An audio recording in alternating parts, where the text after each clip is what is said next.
So, as John's kind of getting at, consumers are paying more for basically everything. In the last 2 weeks, gas prices, especially, have jumped a staggering 78 cents given the war in Ukraine. AAA reports the national average is now $4.32 a gallon. It feels like $400 for many people. CNN's Vanessa Yurkevich is tracking this for us. Vanessa, what are you seeing out there?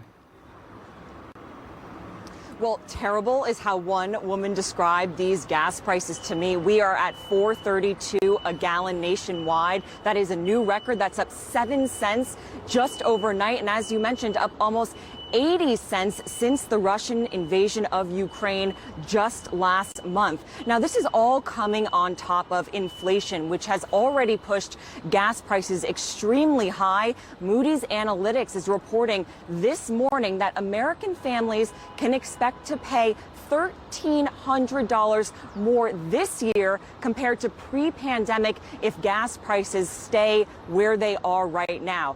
We spoke to a driver in Los Angeles, the state with the highest gas prices in the country, who says that he drives 450 miles a week for work. He says all of his expenses are going up.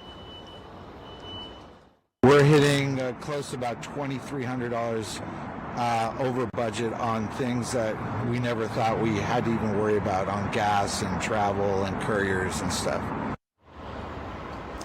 Now, analysts are projecting that we could see $5 a gallon gas nationwide in the next month or so. But, Kate, that is coming before the huge summer rush that we're expecting to see from drivers going on vacation. So that, with inflation, with the conflict in Ukraine, it's going to be a very expensive couple of months for the American people. Kate? It's good to see you, Vanessa. Thank you very much. Joining me now for more is CNN Business Editor-at-Large and the host of Quest Means Business, Richard Quest. So, Richard, can you give us some of your context here? I mean, what does this level of inflation mean now that it has lasted much longer than the administration had predicted?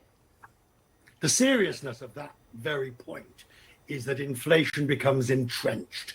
And once it's become entrenched, Kate, you start to see it feeding through the wider economy. For instance, people want higher wages, contractors want higher fees. Everybody's bill goes up. And as those bills go up, so everybody asks for more wages. It's a spiral, and that's what the Fed had hoped to get ahead. Now, bearing in mind, Kate, the Fed was already behind the curve. For good reasons. They wanted to make sure that the pandemic effect had gone in terms of the economy. However, by being behind the curve, they were slow to raise rates, which they're still expected to do in March. And now, of course, the unknown. And remember, it's always the unknowns that get you. The exogenous events like this war that's now entrenched inflation and likely to keep it high for the foreseeable future. Is there, a leading theory on like how much this war is going to exacerbate this problem? No, because you start at 7.8, 7.9%.